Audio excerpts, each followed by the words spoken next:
da reunião de hoje se consolida a ideia de que se formalize um pacto de entendimento e algumas metas de interesse da sociedade brasileira a favor da retomada do crescimento brasileiro.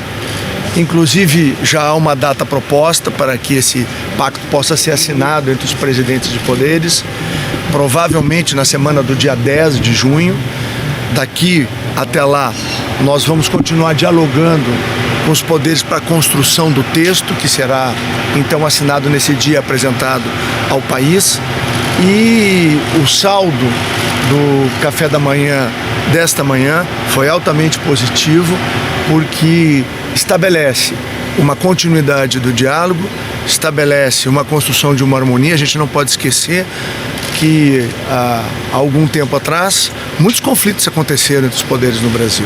Isso não ajuda o cidadão ou a cidadã que hoje precisa de emprego, precisa de renda, precisa manter sua família. Então, esse chamado do presidente para que os poderes possam cooperativamente dialogar a favor da sociedade brasileira é um ponto muito importante, e saíram todos comprometidos com isso e ajustados de que esses encontros periodicamente vão se repetir para permitir que o diálogo entre os poderes esteja cada vez mais fluido e sempre a favor do Brasil. Quais são essas metas definidas, ministro? Vai ser um pacto materializado por metas. Quais serão essas metas? Cada poder vai apresentar a sua. Qual vai ser a formatação desse pacto? Bom, a ideia é de que este pacto, este desejo dos presidentes de poderes de poder estar harmonicamente se entendendo, estará formalizado sim num documento que provavelmente será assinado na semana do dia 10 de junho. A definição ocorrerá daqui até próximo dessa data, nós vamos anunciar. Provavelmente será lá no Palácio do Planalto. E a ideia é ter um conjunto de metas ou ações que os poderes vão juntos poder buscar em favor da sociedade. Reforma da Previdência, por exemplo, se o senhor puder dar algum exemplo dessas metas. Vamos lá. É claro que reformar o sistema previdenciário brasileiro é uma exigência.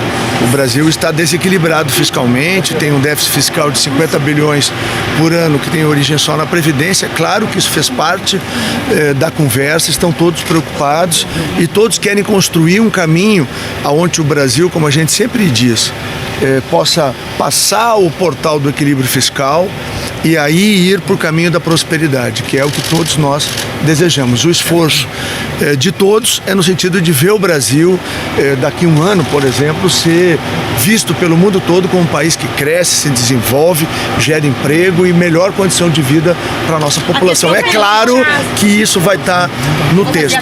O texto vai ser construído em comum acordo com os presidentes dos poderes, e nós já temos um texto básico, foi apresentado hoje, ele vai ser discutido e vai ser costurado isso pela equipe da Casa Civil. Esse texto era da presidência?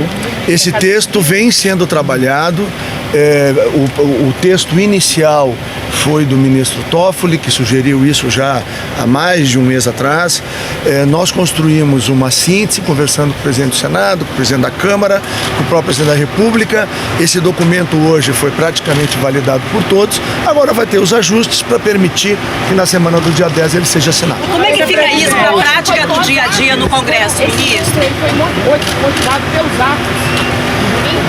O encontro de hoje, na verdade, ele é um esforço permanente que o presidente Bolsonaro tem feito desde que assumiu o poder, e a gente sempre dizia isso: vai ser o governo de diálogo, diálogo e diálogo. E é isso que nós estamos fazendo. Eu tenho certeza que todas as pessoas no Brasil, todos os brasileiros querem que o Brasil dê certo, independente da sua coloração política, partidária, independente da sua ideologia. E é claro, todos nós estamos muito atentos àquilo que a sociedade nos mostra, porque essa é a responsabilidade de quem chefia os poderes. E em sintonia com aquilo que é o desejo da população brasileira, é que precisa reunir os poderes para dar consequência àquilo que o cidadão, a cidadã brasileira pede nas ruas do Brasil. Esse pacto vai se refletir no dia a dia do Congresso, das votações de interesse do governo lá? O diálogo facilita porque ele permite que as instituições e os presidentes de poderes estarem dialogando, ele passa essa mensagem para dentro de cada uma das instituições de que o caminho é do entendimento. O Brasil precisa disso para crescer. Obrigado. Bom dia.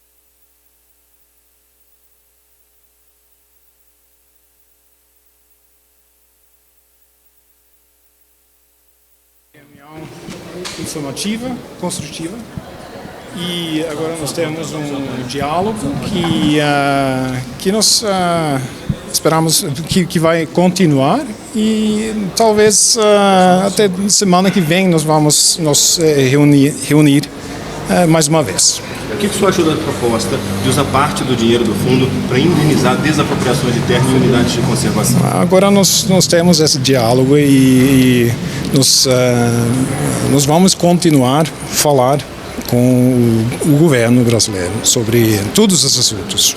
Mas incluindo a arquitetura, incluindo conteúdo, mas hoje foi uma primeira etapa deste diálogo.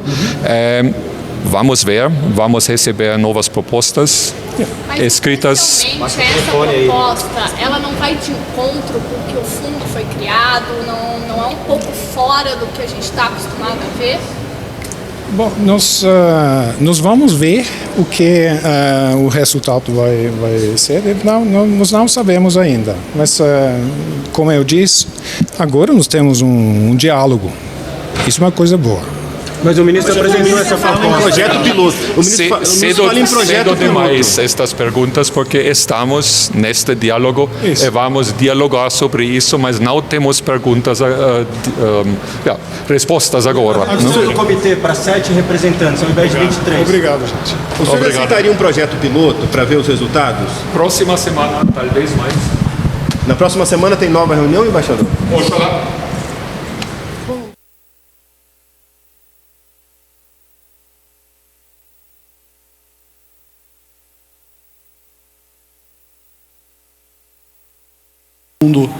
Dos objetivos do fundo, da importância da contribuição do fundo para a redução do desmatamento ilegal e, portanto, também alinhamos as nossas expectativas para o aprimoramento dessas questões. Temas que foram amplamente discutidos por nós serão retomados na próxima semana e ao longo dessa semana trocaremos informações e dados para que esse nosso diálogo possa ser bastante produtivo. Qual foi a sua percepção em relação à receptividade dos embaixadores, ministro? Foi uma ótima reunião, os embaixadores muito solícitos apresentaram as suas preocupações, seus questionamentos, as suas ponderações. Nós também, da nossa parte, apresentamos as nossas. Um entendimento recíproco, portanto, entre o governo federal e as duas embaixadas, da Alemanha e da Noruega, e tenho certeza que esse diálogo produtivo vai trazer grandes resultados. Ministro, o senhor apresentou a ideia de usar a harmonização? Nós discutimos questões mais gerais, não entramos em nenhum detalhamento específico, e detalhamento esse que vai ser feito ao longo dessa semana. Mas essa semana o governo vai apresentar essa proposta, então, formalmente? Nós vamos debater entre o governo federal e as duas embaixadas, os dois governos de Alemanha e Noruega, as ponderações que temos sobre as melhores práticas, os melhores critérios para o aprimoramento do fundo, que passam por diversos temas esses que serão tratados a partir da próxima semana em detalhe. Ministro, já tem alguma questão sobre decreto a respeito dessa questão do fundo? O decreto será formulado depois que tivermos claro quais são os pontos que são de comum acordo, de interesse de todas as partes envolvidas, e aí será firmado pelo presidente o decreto colocando esses termos no ordenamento jurídico. Ministro, a embaixada da Alemanha diz que teoricamente a saída do fundo é uma possibilidade. O que você tem a dizer? Bom, posso comentar declarações da Embaixada da Alemanha. Isso tem que perguntar para o embaixador. Eles levaram isso para a reunião de hoje? Do jeito que ele está, qual a importância desse projeto? Projeto importante, esse é um trabalho que nós, inclusive da parte do governo, inclusive fora do Fundo Amazônia, temos feito mudanças importantes para aprimoramento do combate ao desmatamento. O mecanismo do desmatamento, do apoio do Fundo Amazônia no combate ao desmatamento é importante e nós queremos que ele tenha uma maior participação e justamente para que esse trabalho traga bons frutos que nós estamos fazendo essa análise. Vamos deixar claro, então, os embaixadores não falaram hoje sobre a possibilidade de retirarem o apoio, de retirarem o fundo, eles trataram exatamente. Não falamos desse assunto. Não. Obrigado, pessoal. Obrigado. O ministro tem outras atividades aqui e no prosseguimento nós iremos esclarecendo, mas muito provavelmente a partir da semana que vem, quando todos os dados estarão colimados junto com todas as entidades, vocês poderão então tomar conhecimento de tudo aquilo que possa ser relevante nesse processo. Obrigado. Obrigado. Obrigado.